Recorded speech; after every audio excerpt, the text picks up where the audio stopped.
lovely. It is bloody chilly, hey.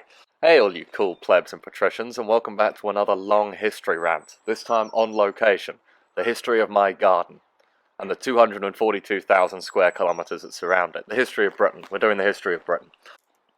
Over the last 2,000 years of history, and the history of Britain is exactly 2,000 years long, we've been up to an awful lot, some of it good, some of it bad.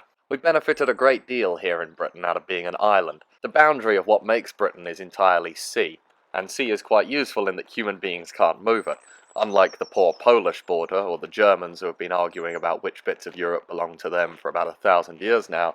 Which bits of Europe are British is very clearly defined by Mother Nature herself with the English Channel. So if you study British history in schools, it probably goes something like this. British history starts when the Romans invade, then the Angles come over and the Jutes and the Saxons, then the Vikings, then the Normans happen, and for the next 1,000 years the British kings and queens either fight each other or continental Europeans for dominance, until eventually Empire, World War II, and now. But it may shock some of you to hear that this island has been inhabited for thousands upon thousands of years. It's just we haven't got a fucking clue what people were actually up to for most of that. So if you take those 2,000 years of British history that everyone learns, you can kind of carve it into two neat zones. The bit when Britain was being invaded by other people, and the bit when Britain was invading others. Since 1066, no other invasion of England has been nearly as total as that one was. But before that, almost every 100 years a new regime came to take over. The Vikings would come over either to raid or fully establish their own kingdoms on the island. The Saxons, Jutes and Angles came over for several centuries and beat the native Welsh back into what is today Wales. And before that the Romans, probably the most famous and influential invasion of them all. But today we're going to talk about the people who were living here when the Romans arrived, the Celtic Britons. And like I said, not a lot is known about what happened on this island before the Romans rocked up. It's very, very difficult to know because the Celtic Britons were an illiterate culture. They never learned to read or write, and they never wrote anything down. And this means that a lot of the colour that would characterise later British history is missing from the early stuff when it was all Celtic. Sure, archaeologists can build a fairly good idea of what the ancient British landscape looked like. They can tell that hill forts were a big deal. They could tell that the Celtic Britons clearly liked funny hats. But that's kind of a skeleton of history. None of the real detail, the dialogues between these great historical characters, the things that flesh out of people, really exist for the Celtic Britons until the Romans come and start writing about them. And the fact that it is the Romans who write about them is kind of an issue within itself, because to the Romans, the Celt was a pre-established stereotype. It was a charged word. The Celts were like the antithesis to Rome. If Rome was civilization, Celts were the height of barbarity. If Rome was law and order, Celtic society was chaos. And there's a great deal of historical trauma between the Celts and the Romans. Back in 390 BCE, when Rome was sacked, it was done by the Senones, who were a Celtic tribe who'd come down into Italy. And this was an immense scar on the Roman psyche.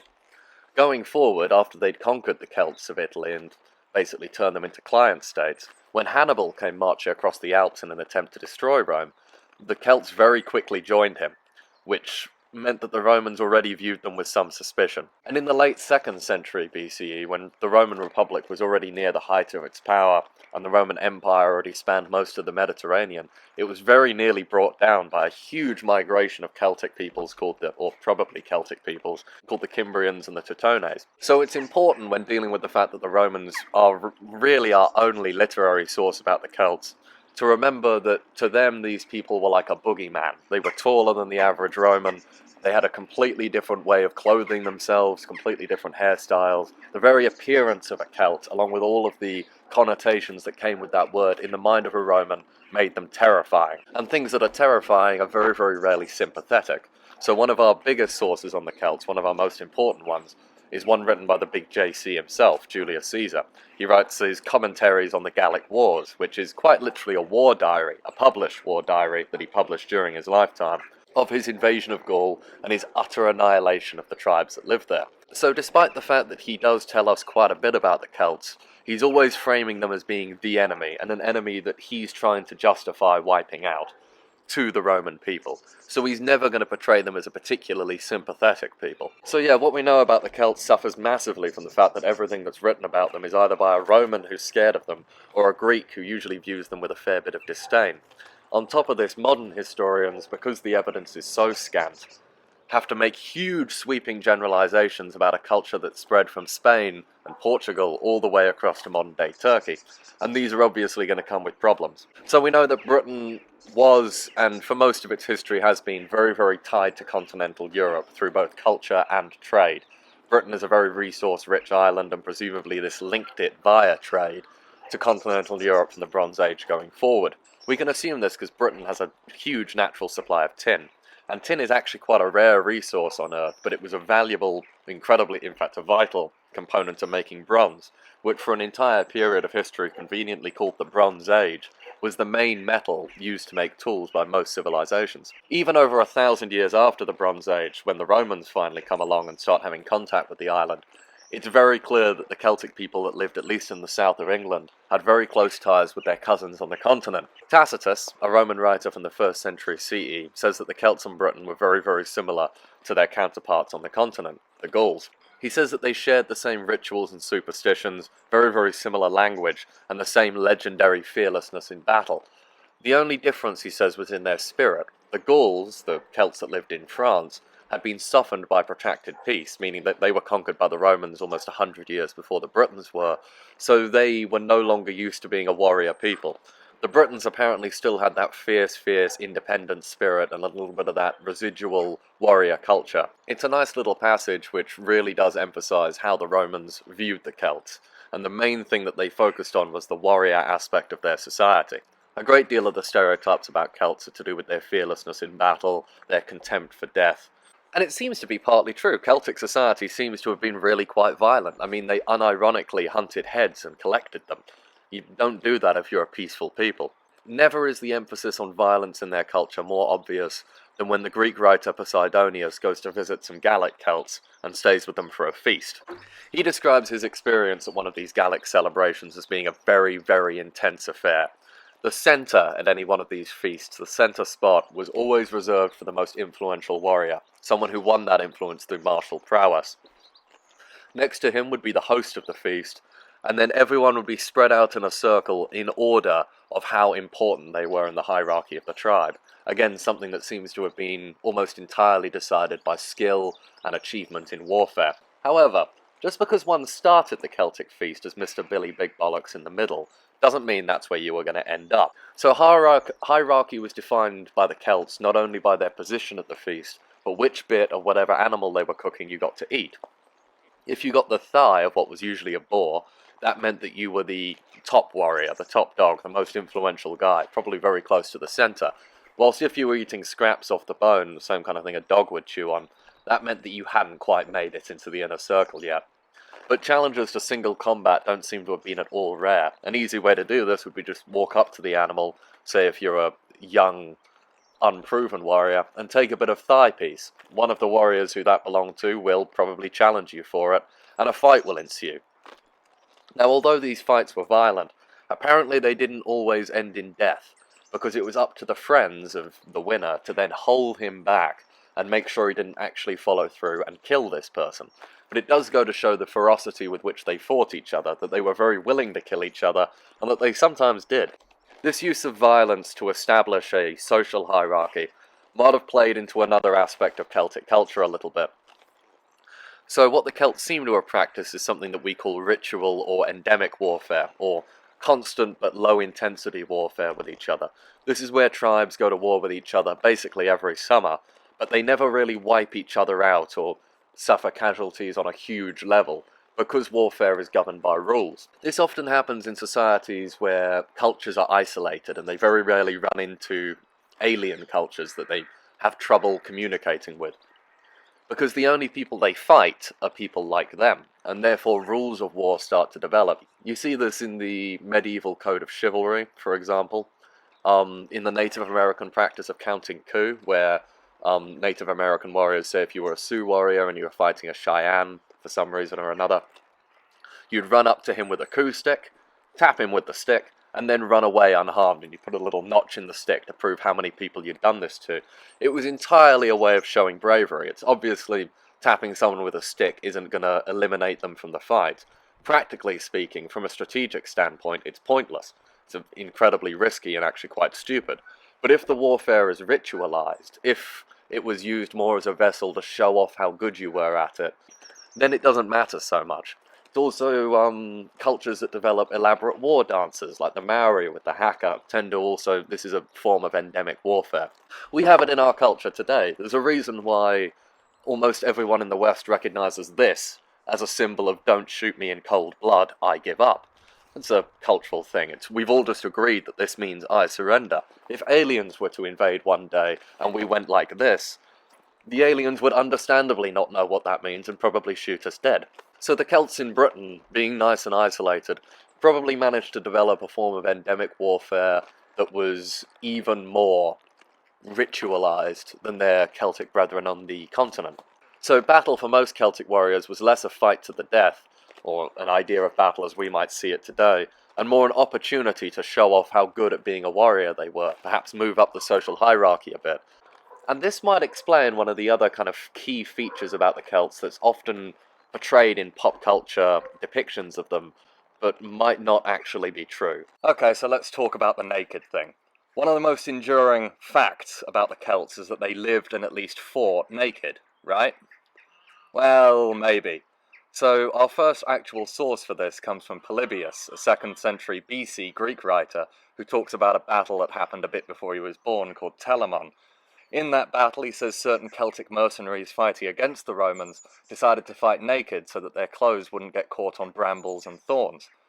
If you ask me, if you were to run through brambles and thorns, I'd rather do it clothed than naked, but whatever. Our next source comes from Livy, a 1st century BC historian, who says that the Galatians, Celtic people that lived in what is today Turkey, used to fight naked so that they could show off the scars of previous battles. Now, of course, in Celtic warfare, when fighting often took the form of one-on-one combat, getting inside your opponent's head was half the battle. So rocking up completely naked and covered in scars to show that this was not your first rodeo might have been a key intimidation tactic. Speaking of intimidation, Celtic peoples did inhabit some of the coldest parts of Europe, so perhaps getting naked was an intimidation technique, again, designed to get inside someone's head, to show off, oh look, especially to a foreigner like the Romans, oh, you think it's cold here? We don't, that's just how tough we are. Defiance in the face of nature, as it were. A defiance that I have no interest in taking part in any longer. I'm going to get dressed again, man. Oh, bloody hell. Another potential reason why Celts might have gotten naked all of the time would be to show off their intricate woad patterns and tattooing. Or at least maybe. The evidence for woad painting is actually even lighter than the evidence for them getting naked in battle. So Julius Caesar talks about it, because of course he does. So Caesar says when he describes the Britons that they painted themselves blue, dressed themselves in animal skins, shared wives in common, and didn't plant crops. Well, we can be pretty sure that they did plant crops, and the wild animal skins, well, yeah, can't really prove that. Sharing wives in common we don't have any other evidence for, so that's quite doubtful. So there's nothing to say that painting themselves blue wasn't made up or something that Caesar exaggerated. Remember, he has an active interest in making these people seem alien, unsympathetic, and terrifying. There is, however, some evidence for the Celts painting themselves. The word Pict, the word used to describe the Celtic tribes that lived north of Hadrian's Wall in what is today Scotland, actually comes from the Latin word painted, suggesting that maybe this is where their name came from. But that's a very large leap of logic to take someone's name coming from the word painted and assume, therefore, that they painted themselves with blue woad. There are coins showing the heads of Gallic figures, which appear to have face paint on them. Again, we can't know that. It's evidence just suggesting further that this might have been the case. Modern studies done into woad have found that it doesn't really stick to the skin particularly easily, and that it's not very good for tattooing either. Descriptions of famous Celtic figures like Caraticus or Boudica or Vercingetorix never detail the fact that they might have been painted blue with woad. That's always a later invention done by artists down the line who got used to this convention, who got used to this idea. All the other potential sources for woad come from way after the Celts are conquered. So it seems this is a stereotype, something that perhaps wasn't a particularly big part of Celtic culture, but something the Romans perceived to be a big part of it. And therefore later on, as their depictions of Celtic people become more and more rooted in myth as opposed to actual history, as the Celtic people essentially die out a little bit, only existing on the very frontiers of the empire. Everyone else has been conquered and Romanized. This idea that they all painted themselves blue might have taken hold, or maybe it was something that just the Picts did, and they assumed that all Celts did it because Roman in the 3rd century AD would have his only reference point for a Celt would have been a Pict or a Hibernian or someone like that. So regardless of the truthfulness of nakedness and woad, which are both things that we can assume were present in Celtic warfare and society, but not necessarily as dominant as modern depictions of them would have them be, what is quite clear is that the Celts were a warrior society. Warfare was very, very important to them. Caesar says that the Celts didn't fear death, and that they believed that their body was merely a temporary vessel for their immortal spirit. This means that they may have also had a contempt for wounds in battle, which may have explained the nakedness thing. So one of the elements that was very, very unique to British Celts, as opposed to their continental cousins, was the use of chariots.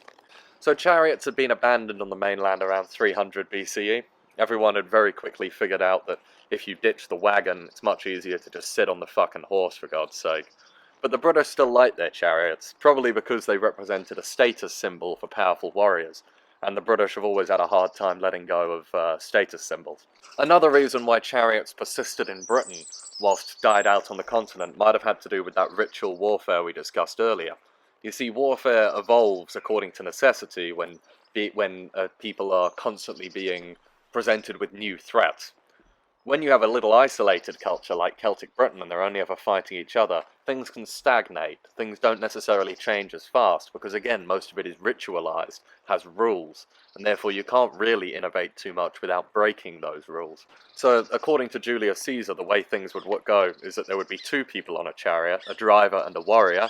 The chariot would drive up to the enemy lines, the warrior would hop out of it, do a bit of that single combat that the Celts were so famous for, and then if things got dodgy, the driver would come back, do a kind of drive-by rescue, and then drive off with him. He also tells us that British warriors had learned to run along the yoke of the chariot, even when it was going at full speed, which I can't see any practical use for and might have just been another showing of contempt for death type thing. But honestly, it gives the impression that the majority of serious casualties in Celtic warfare were suffered due to crashes and accidents, as opposed to actual fighting. But regardless, chariots persisted amongst the Britons. It didn't mean that they were all in chariots, though. By far the majority of warriors, the backbone of a Celtic warband was infantrymen, people on foot, people who were absolutely terrifying. The Gallic charge, the Celtic charge, was something that was famous to the Romans, to the extent that they built a lot of their tactics with dealing with these people around it. They realized that the initial charge would be ferocious and terrifying, but once the charge was over and the Celts ran out of steam, the fact that they didn't wear armor and the fact that they didn't fight together as a unit but individually really would work against them. But yeah, no, so British warfare can largely be seen as some people possibly naked, most of them probably not wearing armor, some of them possibly painted in blue woad, again, not necessarily all of them, and the noblest, richest, wealthiest, best warriors fighting on chariots, whilst the majority of people would be on foot, engaging each other in single combat, hunting for heads, and hoping that this battle would be a means for them to work their way up the social hierarchy. So yeah, that's what we have, a kind of stereotypically violent, impossible to negotiate with, war-orientated barbarian culture. Or at least, again, that is what the Romans would want us to believe. It is the endless difficulty with this subject that the Celtic peoples that we're trying to learn so much about, most of what we know about them comes from the Romans, who were the people that eradicated them, the people who thought that they were awful and needed gone with. But yeah, still a warrior culture. But we know that's not quite true, because there was another class, besides the warriors in Celtic society, that existed entirely outside of the realms of war. The Druids. The hood represents the mystery of the Druids, because we don't know much about them. So the Druids seem to have been the educated class of Celtic society. And although, when the Romans talk about the Celts, they do so obviously with a bit of disdain, always looking down their crooked Roman noses, at these people that they see as less than them, but they do have an admiration for their courage in battle at least, and their martial society, something that the Romans themselves valued. The Druids don't get the same treatment. The Druids were hated by the Romans, absolutely detested, and they would be the aspect of Celtic society that was completely wiped out without any mercy or any attempt at integration with the Romans after the conquest.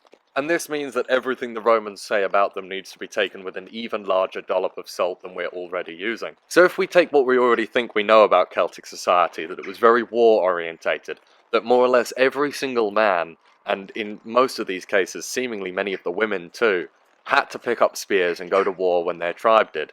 The Druids existed outside of that. The Druids weren't warriors, they were an entirely separate class. Instead, they solved all disputes that weren't sorted out through violence. They memorized Celtic lore, memorized it, because they didn't write anything down. This is thought to have maybe been that they had a kind of taboo against writing. A lot of people think it has to do with them keeping control of the legal works in Celtic society entirely within their class. If you need a druid to teach it to you, because it's not written down anywhere, you need to become a druid in order to know it. The knowledge, that is. The knowledge which they seem to have called knowledge of the oak, or had something to do with oak trees. The very word druid comes from the words to know and the oak, to know, fully understand oak trees. So yeah, they memorized all of the laws and all of the religious practices that were important to the Celts, including, according to Caesar, human sacrifice, which they would do in the groves of oak trees. The idea of the wicker man comes from Caesar's account of Celtic human sacrifice. But again, this wouldn't have been controversial amongst the Celts, at least according to the Romans, who said that they believed in this kind of reincarnation, that their body was a temporary vessel and their spirit was immortal, or at least lived on after death. So sacrificing yourself or sacrificing someone else to the gods wouldn't have had the same or doesn't seem to have had the same negative connotations that we have today. The Romans themselves saw human sacrifice as being very taboo. The only things they ever sacrificed were animals, which is of course fine, but sacrificing humans was very, very distasteful to them. So this might be a little bit more anti-Celtic slander on the Romans' behalf, a little bit more of a justification for why they treated the Celts the way that they did. But regardless, let's entertain it, because again it is the only information we have. If the Druids did human sacrifice, which they seem to have done, it seems to have been kind of bizarre. So the number 3, for example, in Celtic society and in the Celtic religion seems to have been really important. The gods always appeared in threes or in 3 different forms. And much when they sacrificed someone, they seem to have often killed them in 3 different ways. So they'd strangle them while stabbing them and also burning them at the same time. Again, entirely through Roman accounts, so it's difficult to know exactly how accurate that is.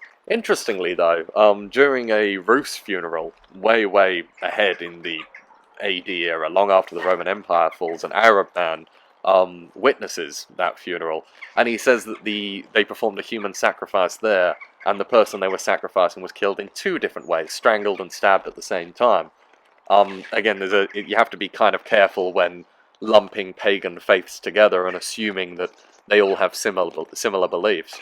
But it is kind of interesting. Both killed their human sacrifices in more than one way at once. Don't know what that's about, but it's cool, hey. It seems that the Druids did all of the legal stuff and all of the religious stuff within the tribes. The guys who met the judges, the philosophers, the educated class.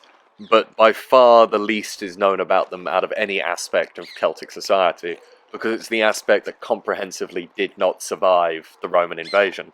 Other aspects of Celtic society survived in some form or another during the Roman conquest, because they could be integrated with Rome, and this is what the Romans did a lot. They'd take whatever aspect of the culture that they conquered, that they liked, and worked it with their own. So for example, they could take the Celtic god Sulis, and identify her with the Roman god Minerva, and boom, you've got Sulis Minerva. So we know that about Sulis as a goddess because she survives. The Druids were completely incompatible with the Roman administration after the conquest. They represented nothing other than a rival power base, one whose belief system and practices just did not jam with the way that the Romans did things, and therefore they were comprehensively wiped out. It was the end of them. The Druids were gone. I didn't even get to cover the travels of Strabo, or talk about how gay the Celts were, but whatever, that's for another video. So, what's the kind of takeaway here? Were the Celts really these horrific barbarians from the north of Europe who did nothing but make war on each other, hunt heads, and run wildly along the yokes of chariots? Or was that just the idea of them in the Romans' head? The Romans who did nothing but fight these people, conquer them, and eventually wipe their culture out in most parts of Europe? Well, we don't know, because, like I said, sadly, most of what we know about these people comes from the Romans. And so, I guess the lesson for the Celts here is you should have learnt to read and write. That would have been very helpful to both you and me. Is that a good lesson? Literacy is good? Is that a good kind of moral to the story? It's like history is written by the victors. History's not written by the victors, though. It's written by people who know how to fucking write. Don't forget to like and subscribe if you want to hear more about the Celts, or dislike and unsubscribe if you don't. It's all the same to me. And I'll see you next time.